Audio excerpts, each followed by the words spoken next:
And when it's one here or there, it's a lot harder to do it well. And I guess that's what we're looking at is what are you designed to do very well? And you want to do more of it.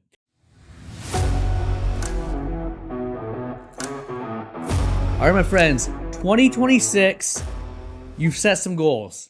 They're garbage. Let me tell you why. Honestly, goals are great, but I have a way to do it better. We have the closing thought of the episode. This is the Ultimate OD Podcast. Here we go.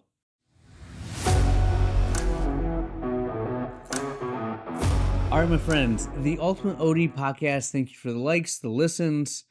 Thank you for 2025. I think we had a great year. We grew. There's a lot of good things that came out of that. We want to be better in 2026.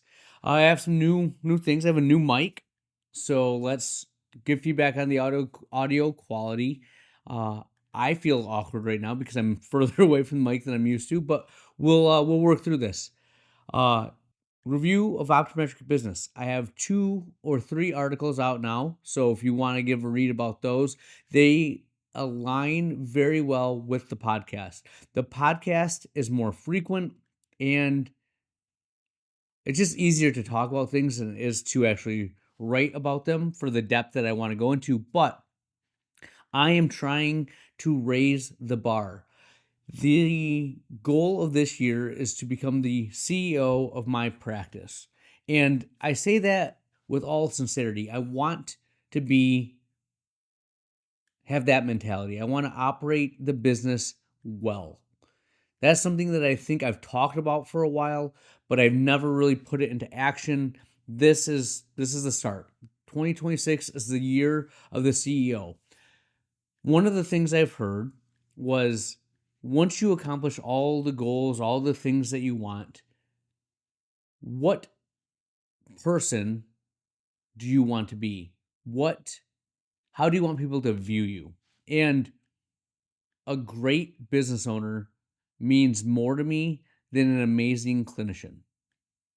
I love being an amazing clinician. That's what I hope and strive to be, but I'd rather be a good business owner because that transcends optometry. That's just something that I want to do, and that's what I'm going to work towards. So today we're continuing the CEO mindset, and we've been inundated with end of the year goals, etc. My topic today is your goals are garbage and they're not going to get you where you want to be.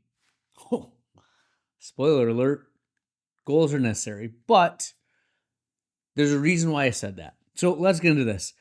Goals are necessary, but they're not going to scale. They're not going to be what you need to do. And the reason for that is strategy is a system, not a list, and goals are lists. Right? A goal doesn't help us get to where we want to be. A goal gives an end outcome. And when you get to the root cause of what I'm talking about today, it's that we all have goals. We all try to implement them. But a lot of things, the majority of things, I think when I talk to other practice owners, when I think about my early optometric career, they didn't stick. And there's a reason for that. So let's get into this. Beginning of the year, you have a revenue goal, you want to get growth, you want patient volume, capture rate. Those are all things that we pull out of the air. They're great. They're a good starting point, but they're not enough. And the reason for that is we like to look at other things, read magazines, listen to podcasts, and we cherry pick ideas. Myopia management is the new thing. There's a Stellus lens out there. Your office is named Family Vision Optical. You should really try to maximize myopia control, myopia management. Okay, that seems like a great idea. There's a lot of alignment in theory, but do I have the system for it? Do I have the bandwidth? Does my staff, do my other doctors believe in myopia management? And you can insert anything. Dry eye is a fad, right? Not every office is equipped to have a dry eye center of excellence. Not every office is passionate about dry eye. My office is. We're different. This is what we talk about on a daily basis. Me and my associate, It's the most important thing. It's incorporated into every exam. Whether they're 7 years old or 77 years old, we are talking about the ocular surface. Yeah, we talk about it with 7-year-olds. Lid hygiene, good habits to get into.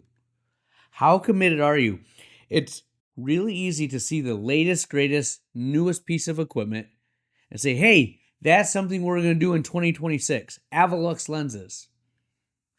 Do you have any idea how to screen for migraine patients? No.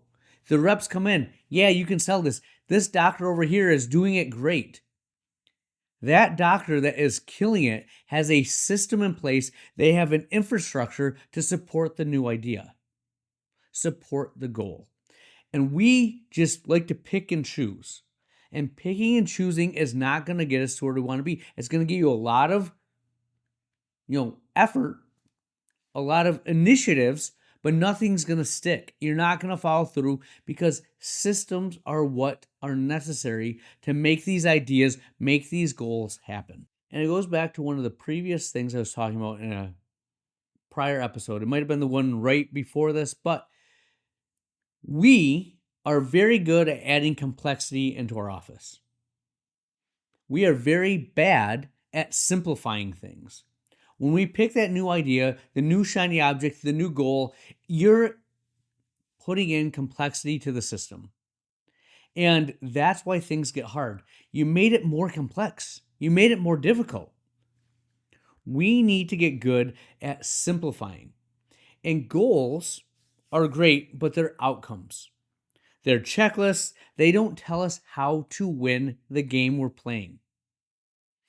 I want to see more patients. Great. We all do. I want to be a tertiary referral center for dry eye. Awesome goal. Well, how are you going to do that? What is the infrastructure to make this happen? And that's the thing that we need to be successful. That's what big picture thinking is. That's when you're the CEO mindset of what you're trying to do is you think about the strategy. You have the goal, which again, a lot of us have those, but do you have the system in place? Have you given the infrastructure to make it a reality? And that's what I want you to start thinking about as you look at the goals. The new year's come and gone. Have you already failed or not been able to implement what you wanted to? Let's take a step back, look at the things you want, and realize one or two of them for 2026. You're not going to get all of them.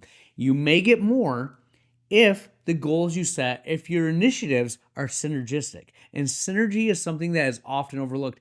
A lot of times we'll try to put in a goal like myopia management when everything else in my office, and I'm using me as an example, a lot of people see Family Vision Optical, they think myopia management. The Stellus lens came out, sure, but everything else I've been doing for the past year and a half, 2 years has been directed towards dry eye and ocular surface disease, a completely different demographic. They don't work together. If anything, they're conflicting. And that's what we're doing when we cherry pick ideas, when people don't see the actual systems that you have, how you operate your business. So how do we compete? How do we make our goals strategy? 2 key things to every strategy. 1, there's policy. What do we prioritize that we're going to do, and what do we prioritize that we're not? What are we going to say no to? In my office, I've went through and we're really determining the youngest age that we'll see a patient. Right now it's 5. We might raise that age. Why? Because that is closer to the patient population we want to serve. Now we have to do a cost-benefit ratio of if we see less younger patients, is that going to make us lose some of those older parents that we want in the system? Again, we have to do some analysis on that, but that's the thinking we're looking at. We called all our scleral lens patients. I said, hey, we appreciate you over the past, 5 years that we've been doing sclerals, but in 2026, we're not doing them anymore. We'll see you for red eyes, routine care, but if you need anything with scleral lenses, we have a place that we'll refer you to. You have to have a policy in place. You have to know what to say no to, know what you're going to do. and you have to stick to it. I was the number one culprit of being the exception guy. Hey, we did this last year. I know we don't do this anymore, but if they come through, let's help them out. Mixed messaging to the staff frustrates them, and it eats up bandwidth. They have to go and look, and I've made 4 weeks of work for one patient. That is not good strategy. And the next thing, after you have policies in place, is you have good policy in place, action. Policy and action. You can talk about it till you're blue in the face, but if you don't take action, it's nothing.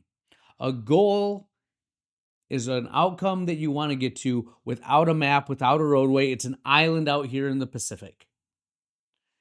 You have to have a plan to get there, whether it's a ship, a plane, a car, a bridge. You have to build a roadway to get to that goal. And that's what I'm talking about with policy and action.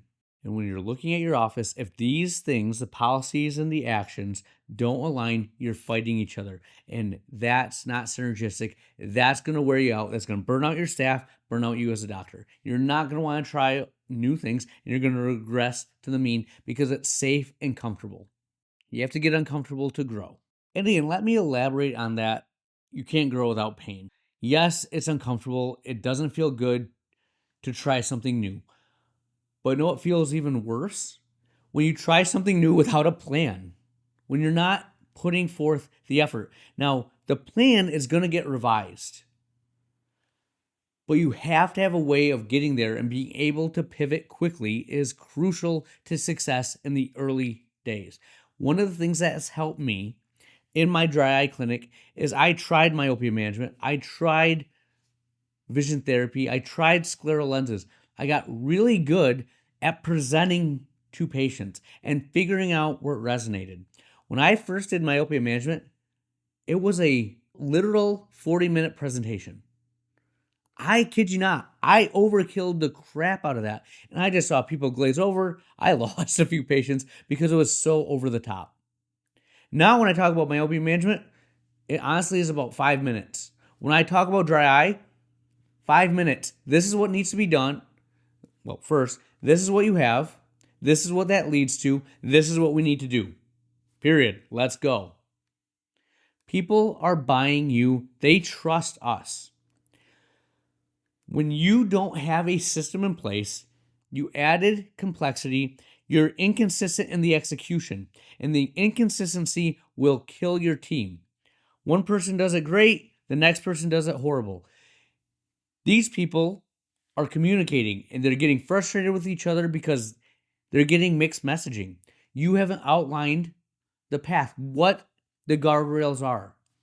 I have so many meetings about our dry eye clinic. Every staff meeting involves that. When I meet with the staff, I talk about this on a daily basis.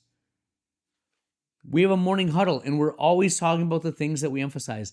Chief reminding officer, forget CEO, remind them of what you do and why you do it. They are not honing in on that. I get nervous when I have to add something new that's outside our dry eye space. We had to add stuff for myopia management because we do it because I believe it's the standard of care in optometry. So I had to revamp it, but it killed me on the inside that I was wasting time, effort, energy, my breath, their bandwidth on myopia management.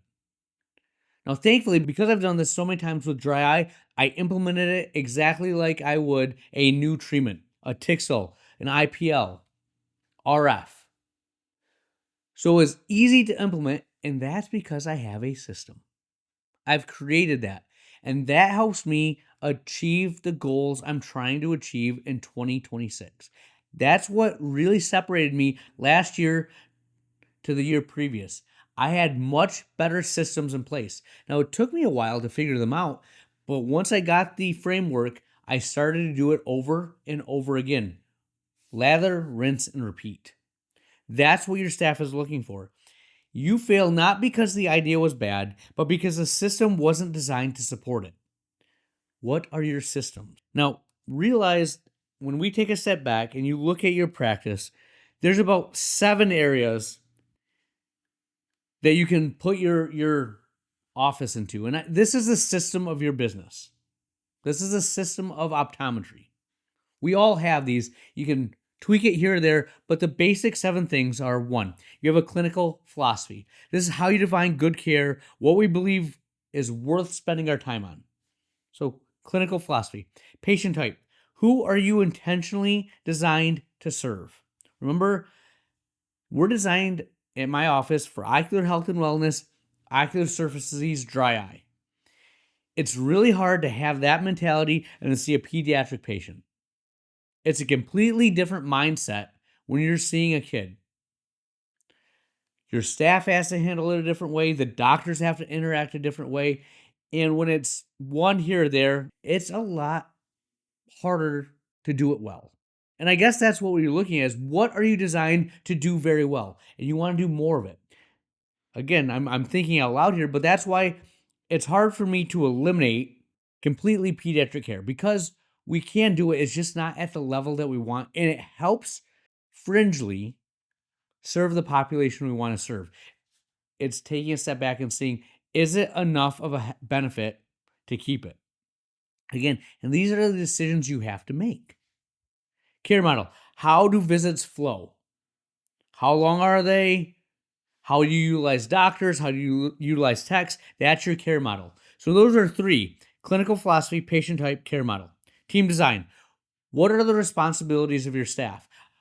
I've talked to a lot of different offices, a lot of different practice owners. Some opticians know how to schedule. Some have no idea how to do anything other than sell glasses. Front desk. Can they do a workup? Are they cross-trained? Are they siloed? That's how you have team design. What I found this past year is I tried to go very siloed. And invariably, you have staff turnover. Know what made my staff better, the office stronger, is cross-training our staff. Knowing how we want them to operate, getting the right people on the bus, and then training them accordingly has made my office better. But I had to work through that. Again, that's strategy coming into place to make my ocular surface disease clinic better. You see how this mentality incorporates all these little facets? Economic model. So that is, how do you make money? Yes, we do optical. Still probably over half of our revenue, but we saw a huge increase in our dry eye and OSD services increasing revenue. It's a growing aspect of our business, and because it's producing revenue on a consistent basis, we've been able to schedule in such a way that we have less refractions, more medical visits. Those opticians can help out in other areas, and the office is thriving with less staff. Again, that's strategy. When you think about your goals, are you thinking about all these different dynamics? I'm giving you examples of things that I've done and the mentality that I'm using to grow in 26. What your brand is matters. And that's what this next point is. It's your brand promise. Brand promise.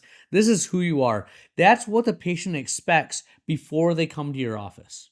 That's your website. That's your Google My Business page. Your brand is the expectation of the patient before they get to your clinic. And the last part of the puzzle are the metrics that you use. Those are your KPIs.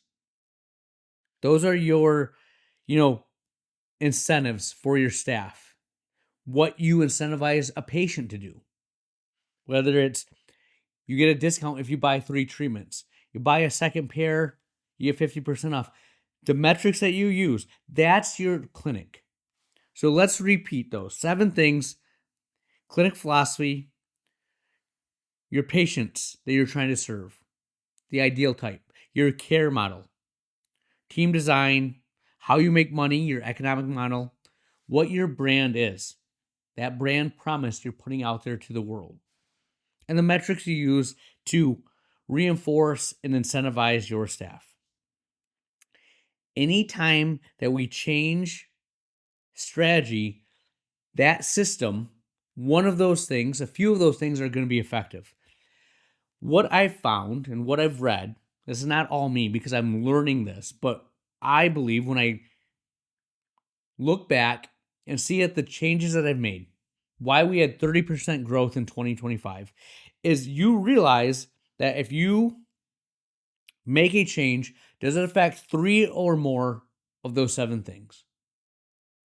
If it only affects 1 or 2, it's not sound. It's not effective. It's not strategy.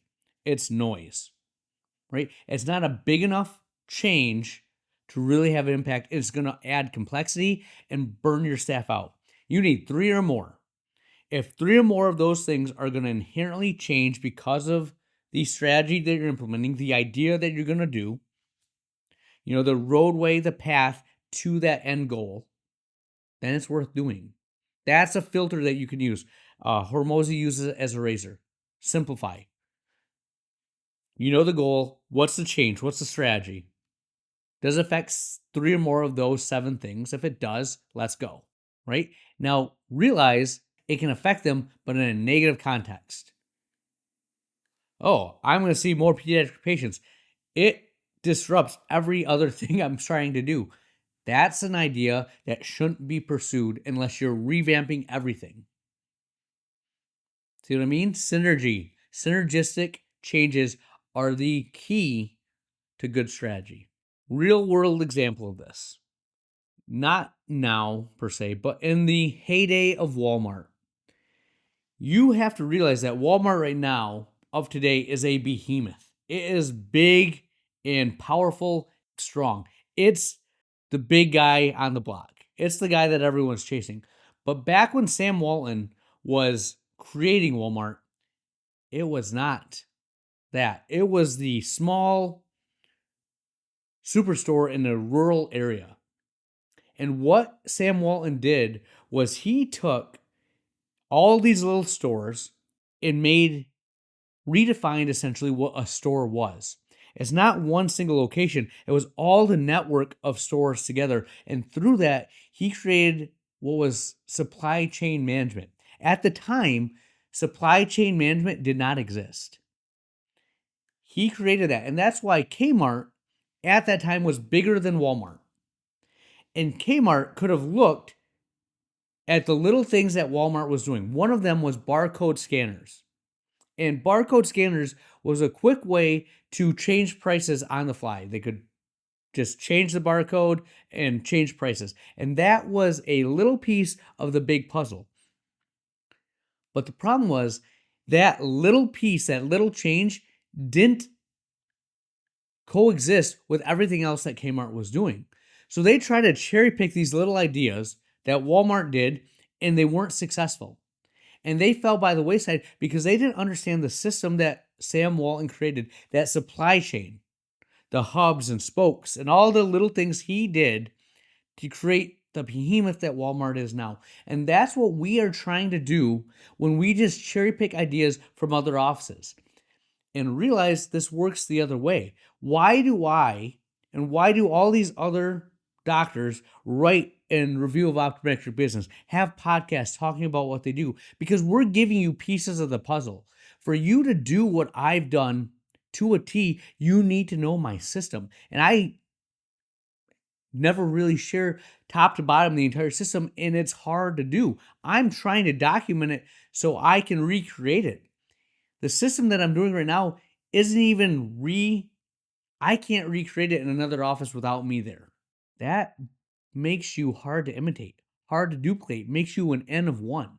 So that was the genius of Walmart. That's the genius of us as private practice owners.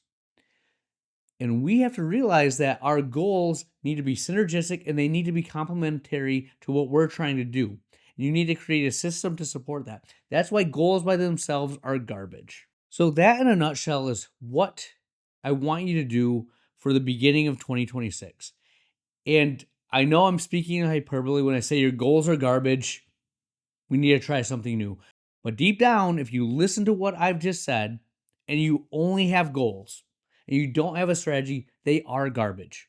5 things to ask yourself before you add anything. Okay? What policy does this reinforce? What policies have you put in place that this change, this goal, the roadmap to the goal, that is, what are they going to work with? Which system elements, remember those 7 things, what do they improve? What must you stop doing to prioritize the new thing that you've added? What behaviors are going to change with your doctors, with your staff, with your patients? Are these changes that you embrace, that you can look at and say, yes, we're going to change this inherently in our office, not only for this year, but for the foreseeable future, because this is the direction we're going. Another mistake that we often make is you make a change, you're not really committed to it, you have a good implementation plan, you have strategy, but you pivot. You chase the next shiny object. You can't commit to something. The longer you commit, the more skin you have in the game, the more likely to have success, because so many people quit before they get to the top. They quit because it gets hard, because it gets complex, and you don't want to simplify. You want to go back to what's secure. The last thing about this is just making sure you have a way to measure success. That doesn't have to be a revenue goal. That doesn't have to be something necessarily tangible. There's certain things that I've said in my life are of value. And one of them is I've worked to not see patients on Thursdays and Fridays. Second, probably Q3 and Q4, Thursdays and Fridays completely off limits. But up to Q3, I was still seeing patients on Thursdays. I saw adding the associate as a huge success because I didn't have to work Fridays. That gave me time to work on the practice, on the business. That's a measure of success. Are we still profitable, thriving, seeing patients, and I'm not there? Things like that matter. And that might be you get to coach football for a season because you've implemented some of this strategy. Success does not have to be a number. Success can be a lifestyle change. Those are things that you, as the owner and CEO of your practice, have the luxury of making, those choices. Just make sure that you're measuring success by your own measuring tape, not something you read in a book or heard on a podcast or you think people would admire you for. Because that's the same thing that I've been talking about all podcasts. That's cherry picking. You're better than that. That's what I have. We'll have more for you next week. Where has the time gone? We are to the closing thought of the episode, and today I will leave you with this. This is going to be a podcast in its own right, but people who work hard have a hard time creating solutions that don't involve hard work. I forget who said this, but he's a big business guy. I don't know, one of the big wigs, like OG's Mount Rushmore of business guys. He said, it's better to have a lazy executive than a hardworking executive because a lazy executive will look for easy solutions. A hardworking executive has no problem rolling up their sleeves and just grinding through. And sometimes we need to take a step back and find the path of least resistance. If you're listening to this podcast, if you started your practice cold, if you bought your practice, my guess is if you're listening to this, you have 1, maybe 2 offices. I doubt you probably have 2. And you're trying to get established in your office. And I get it. I lived it. The answer to us is always, we don't have to hire someone new. I can just do it. What I learned when you hire another associate is they don't have that mentality. If something is broke, they expect the solution to be in place. And it's not them doing it. And that's honestly a better way to run a business. So get out of the mindset of being that hard worker 24/7. Take a step back sometimes and realize that the lazy executive, the easy solution might be the answer. It might be that simple of just do it this way. It won't be necessarily as perfect, but it's good enough and it doesn't waste energy. That's what I have. Dr. Lily out.